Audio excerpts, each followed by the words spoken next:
Hi everybody. Today we're going to be creating a gumball machine inspired by the artist Wayne Thiebaud. He created paintings of all different sweets and cakes and pies, and also a few paintings that had gumball machines in them. The first thing that we are going to do is we're going to color the base of our gumball machine, and we're simply going to use crayons. You may use whatever colors make you happy.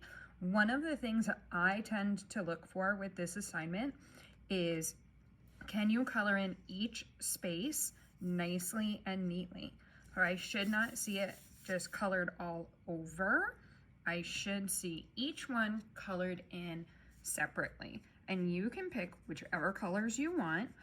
Make sure that you're coloring nice and neat. I have chosen my colors and I have just colored in each space with one color. If you have used more than one color because you'd like it to be, that's totally fine.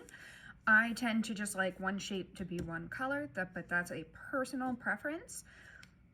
The next thing that we're going to do is fabulous with crayons, and that's why I wanted us using crayons to color the base of our gumball machine. Because with crayon, you can layer colors, and Wayne Thiebaud would have done that as well. He would have added different colors in to show shadows and light. So I can now go in and I might use a few different colors to make this look a little bit more round and show that there might be a shadow underneath this top glass part. Notice I have not colored that yet. So I'm gonna grab this is just a blue violet, but you could use regular blue, you could use purple or violet, and I'm just gonna go in and add a little bit towards the edge to show that it gets a little bit more shadowy there. And on this side too, it helps it look more round and three-dimensional. And I'm not pressing super hard, and I'm trying to fade it out so it's a little bit darker along the black line edge of the shape. And then I fade that out a little bit. And if it ends up looking a little streaky, that's absolutely okay. I can put a little bit along the bottom, and it's okay if it looks like a little bit sketchy. We're not trying to make it look super scribbly, but in some spots on mine, you'll see I'm just adding like a wiggly line just to give it a little extra interest. I'm not just going to use this one color. I'm going to add in other colors as well. I'm also going to add in a little bit here because this is where the gumball would come out, and so this is like the little cup so it doesn't go flying. And then I can add some underneath the knob, and this is where we would put the money in. So I think I'm gonna call that finished for the violet color right now. And I can add in some blue. Remember that blue and yellow mixed together, so it might end up looking a little bit greenish, and that's okay. So you can kind of see that green coming through here. So I'm just going to take a few minutes. I'm not going to go super crazy with it, but I am going to make sure that I add it because it helps it look just a little bit more interesting. And if yours does not look exactly like mine, that is totally fine. I still have not colored up here. Once I am happy with this, and I can go in, and if I want to kind of add a little bit of orange in here, I can. So I love playing with how colors can mix and blend together a little bit. But once I am done with coloring the base, we're going to move on to adding our gumballs, which I think is almost everybody's favorite part. Okay, now I'm ready to start adding in my gumballs, and for these we use daubers. So I have a bin, and I've used different kinds. I like these. I just got these this year. They are just a little bit larger than the ones that I've had previously, so it doesn't take quite as much time. And we are going to practice our counting. So whatever number you should be practicing to count to is the number that you are going to pick. For some students, it might be the number 5. For some students, it might be 10. It could be 20. I think it depends on the age and skill, but to integrate a bit of math, we're going to practice our counting.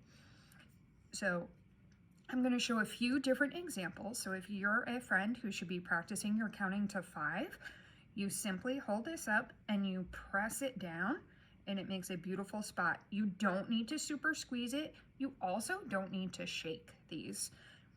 So 1, 2, 3, 4, 5. Then what I do is I put the cap back on. I put it back in the bin because this way someone else could use it at our table. And I pick my next color.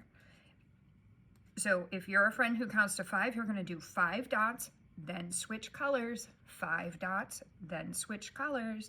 If you are a friend who should be counting to 10, you go 1, 2, 3, 4, 5, 6, 7, 8, 9, 10.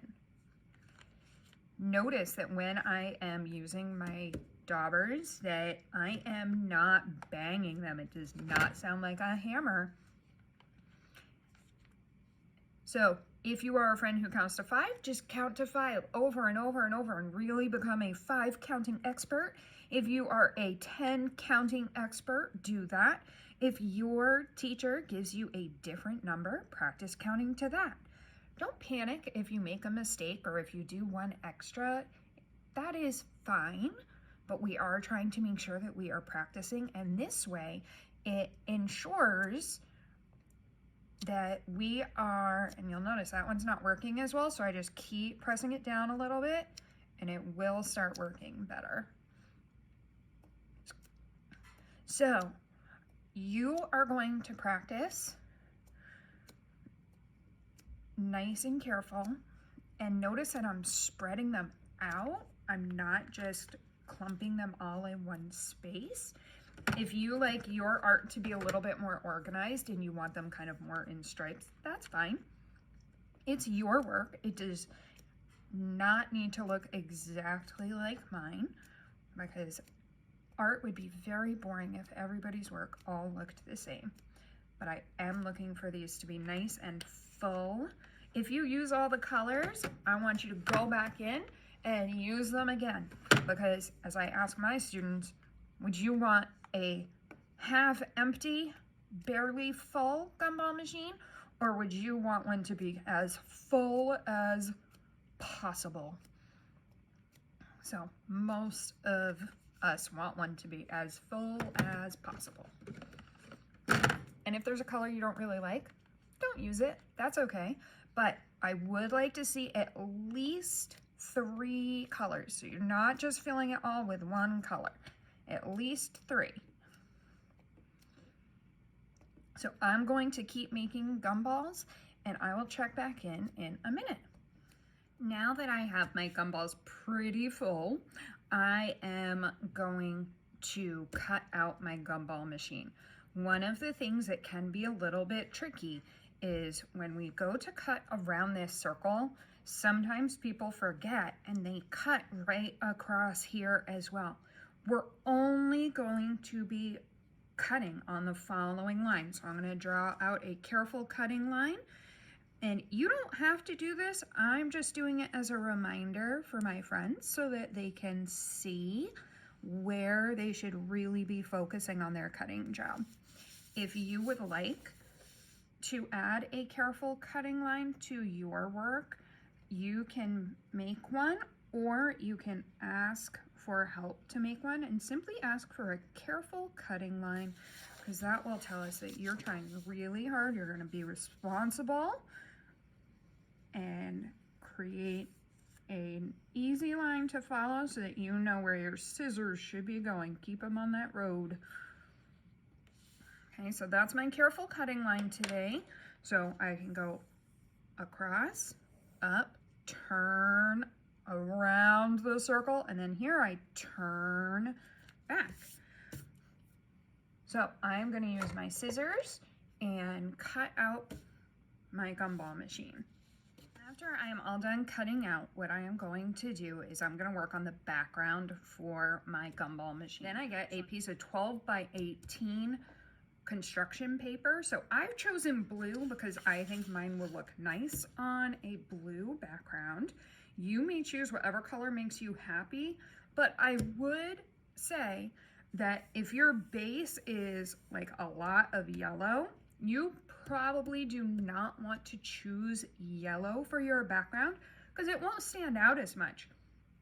But if that's really what you want to do, that is fine. Go ahead and choose that because again, this is your artwork, not mine. I have different preferences or different likes compared to you. You pick whatever color you think is going to make your artwork look fabulous. So I'm going to put my gumball machine back off to the side, and I am going to use some construction paper crayons. If you don't have construction paper crayons, you can use regular crayons or oil pastels, although construction paper crayons do tend to work the best for this. So I am going to pick a different color than blue. Maybe I am going to grab this red-ish color. It's kind of a dark pink. And I'm simply going to draw a line partway up my paper. What I'm doing is I'm making a line for a table to show that my gumball machine is going to be sitting on a table. I'm going to leave this part plain. I'm not going to add anything back here, but I am going to add some color down in here to show that my gumball machine is sitting on a table. And what I like to do is kind of color in this whole thing, but I might blend my colors a little bit. So I might choose to have some purple in the background, like the farthest away. And it's gonna look a little bit different because it's showing up on colored paper. So that blue is gonna show through. I'm gonna go back to that kind of pinkish color, and I'm gonna color into where the purple is. This crayon broke, but you know what? This piece still colors. So I'm gonna color into where that is and blend it together. Even though this is a little piece, I am not using it on its side. I'm holding it the right way and coloring correctly. There is some texture of the paper showing through, and that's fine, but we still need to make sure that we are coloring correctly in art class. We're not doing a texture rubbing. That's when we would use the side of our crayon. And then I think for the front part, because it would be lighter, I'm going to use that lighter pink color. And again, I color into that darker pink a little bit so that they blend instead of looking quite so stripy.